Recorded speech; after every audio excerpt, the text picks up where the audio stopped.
मैंने यही सोचा था कि मेरा परिवार साथ होगा, सब खुश होंगे। मेरे हिम जी, मेरे मीरा विद्या सब मुझसे बिछड़ गए। अब मैं वहां कभी नहीं जाऊंगी। मैं आपके साथ और राशि के साथ यही रहूंगी। ऐसा नहीं कहते।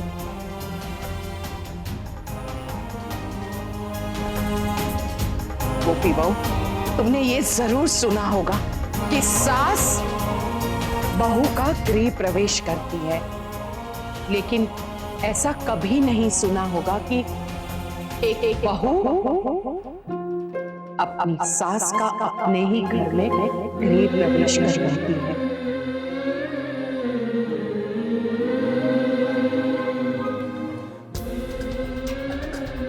गोपी बहू, तुम्हारी ये परीक्षा है।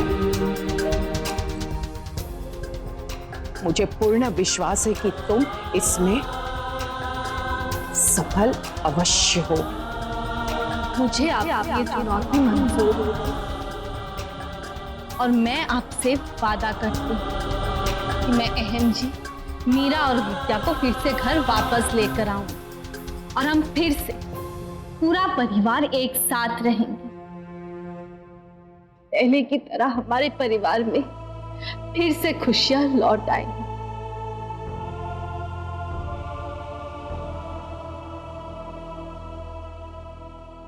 खुश रहो, अखंड सौभाग्यवती भव।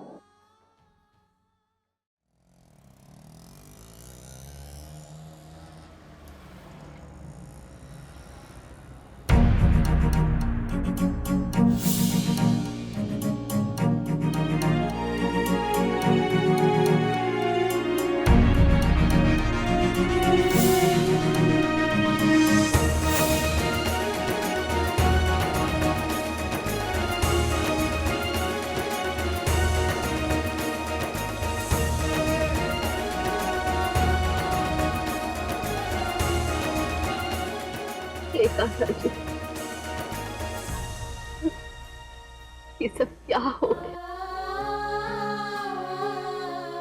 मेरा परिवार कहाँ होगा? अहम जी, मेरी दो बेटियां नहीं कहाँ होंगी? इतने सालों तक उनका किसने ध्यान रखा होगा? मामा!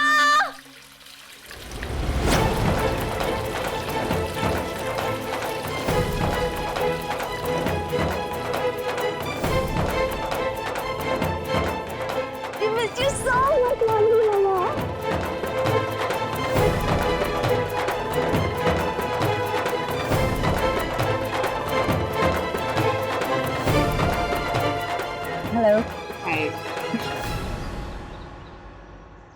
अच्छा ये बताओ, फेस्टिवल कैसा था? ऑसम, मजा आ गया। तुम्हें विद्या? काफी कुछ सीखने को मिला, नए लोग मिले, नए दोस्त बने। अच्छा ये सब छोड़ो, आप कुछ सरप्राइज के बारे में बोल रही थी ना फोन पे? मैं सोच रही थी कि इस बार क्यों ना तुम्हारे पापा के लिए होली की सरप्राइज पार्टी प्लान करते हैं। होली! यस! हाँ रिलैक्स। बरसों से पापा ने होली सेलिब्रेट नहीं किया है, लेकिन कभी कभी जब वो राजकोट की होली की बात करते हैं ना, तो आज भी उनकी आंखों में ना अजीब सी खुशी छलकती है। राजकोट, तो मैं सोच रही थी कि क्यों ना इस बार एक सरप्राइज होली पार्टी ऑर्गेनाइज करते हैं। अहम के वापस लौटने से पहले सारी तैयारियां करनी पड़ेगी मुझे। Wow, super plan. I am totally in for this. You know what? हम लोग ना इस बार ऐसी होली बनाएंगे कि पापा राजकोट वाली होली भूल ही जाएंगे। जी, आप बस बता दीजिए कि क्या-क्या तैयारियां करनी है, हम अभी से काम पे लग जाते हैं। एग्जैक्टली। होली है भाई, होली है, होली है भाई, होली है भाई, होली है, होली है, होली है, होली है, होली है। इस बार होली का त्योहार हम कोकिला के साथ मनाएंगे। ये सोचकर भी बहुत अच्छा लग रहा है। वाह, मैं जानती थी एक बार गोपी आएगी तो वो कोकिला को मनाकर घर जरूर वापस ले आएगी।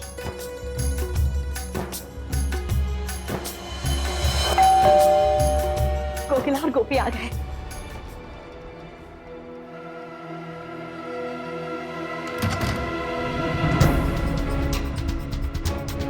गोपी, कोकिला,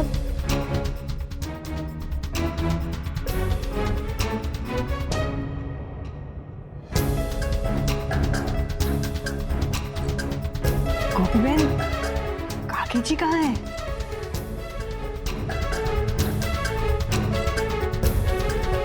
गोपी दिख रहा? कोकिला कहाँ है? पीछे रह गई क्या?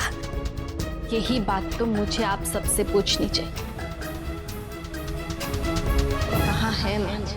क्या हुआ गोपी दिखरा? कोकिला ने आने के लिए मना कर दिया। और क्या करती बाबू, जिस घर उन्हें जाने से रोका ना, वहां वो वापस क्यों आती? हमने बहुत कोशिश की उसको रोकने की। माफ कीजिए, अगर आप सबने कोशिश की होती तो अब तक वो कोशिश जारी रहती, क्योंकि कोशिश तब तक की जाती है जब तक वो कोशिश कामयाब नहीं हो जाती। और पापा जी,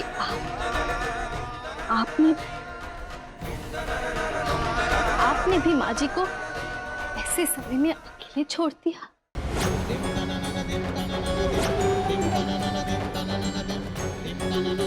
उनका बेटा उन्हें छोड़कर चला गया, उनकी पोतियां उनसे दूर हो गई, जिस वक्त उन्हें सबसे ज्यादा आपकी जरूरत थी पापा जी, तब आपने भी उन्हें अकेला छोड़ दिया।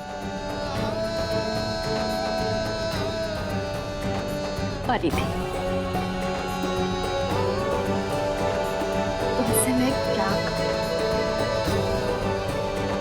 तुम्हारे भरोसे मैं अपना परिवार छोड़ गई थी। इस परिवार को जोड़े रखने की जिम्मेदारी तुम्हारी थी, और तुमने क्या? तुमने सिर्फ अपने पति, उनके बच्चे और उनके माता पिता को संभाला। बस एक हिस्से को संजोया जो कि सिर्फ तुम्हारा था।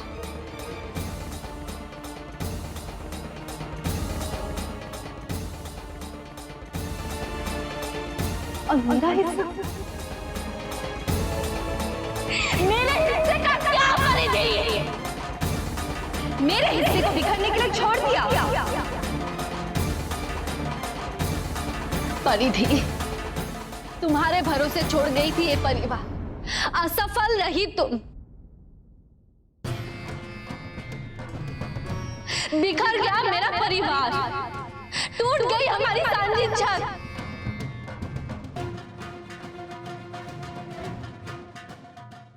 अब तो मुझे लग रहा है कि तुम पर भरोसा करके मैंने सबसे बड़ी गलती की।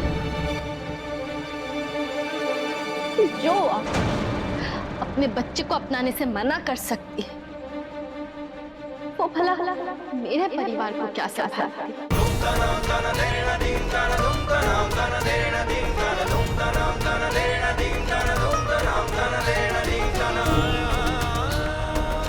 राशि की मां बनना तुम खुद चाहती थी, किसी ने ये जिम्मेदारी तुम पर थोपी नहीं थी।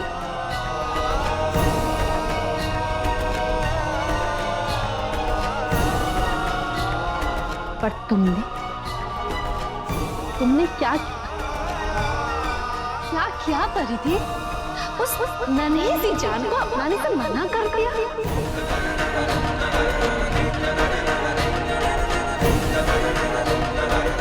हमारे साथ जो कुछ भी हुआ, जैसी भी परिस्थितियां हुई, तुमने उस बच्ची पर इल्जाम लगा दिया।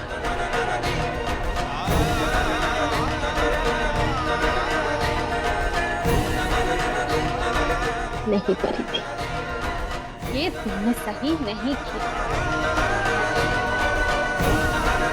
जवाब दो परिधि, उस बच्ची का क्या दोष था? सिर्फ यही ना परिधि कि उसने राधा के कोख से जन्म लिया। परिधि, तुम ये कैसे भूल गई कि अगर उसमें राधा का खून है तो उसमें देवर जी का भी खून है। अगर राशि तुम्हारी बेटी नहीं तो तोलू और मोलू भी तुम्हारे बेटे नहीं हैं, क्योंकि वो भी राशि बहन के बेटे हैं, तुम्हारे नहीं।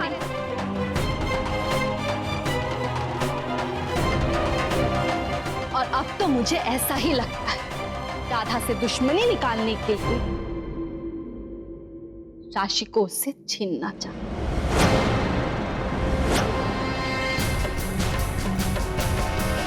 नहीं गोपी बहन, ये सच नहीं है। बस परिधि, मुझे कुछ भी नहीं सुनना। तुम सिर्फ राधा से बदला लेना चाहती थी। नहीं भाभी, भाभी आप बिल्कुल गलत समझ रही हैं। इस सब में परी की कोई गलती नहीं, लेकिन भाभी। हाँ देवर जी, गलती परिधि की नहीं, गलती सिर्फ आपकी।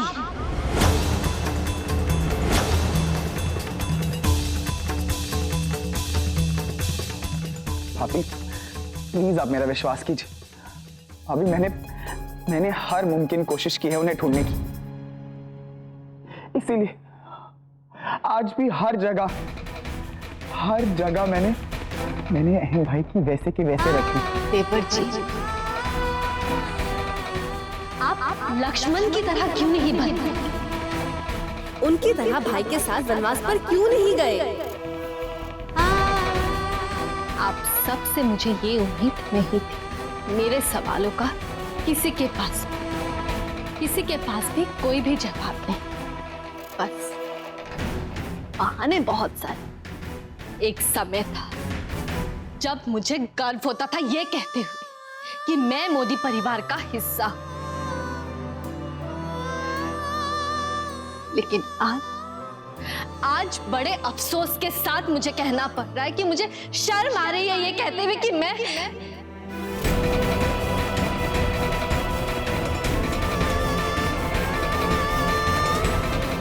काके जी, आप बताइए, क्या इसे कहते हैं परिवार? वाह, आप बड़ी है ना, आप कहिए ना, ऐसा होता है परिवार? जिस परिवार को मैं छोड़कर गई थी, वो लोग हर सुख दुख में, हर परिस्थिति में एक दूसरे के साथ खड़े रहते थे। और आज यहाँ परिवार नहीं, बस कुछ लोग रहते हैं जिन्हें कोई फर्क नहीं पड़ता, सिर्फ अपने बारे में सोचते हैं।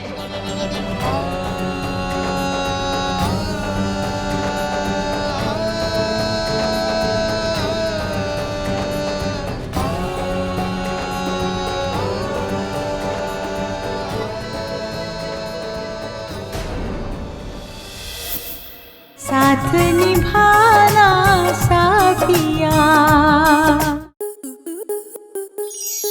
आपके मनोरंजन पर अब नहीं लगेगा कोई ब्रेक। स्टार प्लस के बेहतरीन शोज देखने के लिए लाइक, शेयर और सब्सक्राइब करें स्टार प्लस यूट्यूब पेज को।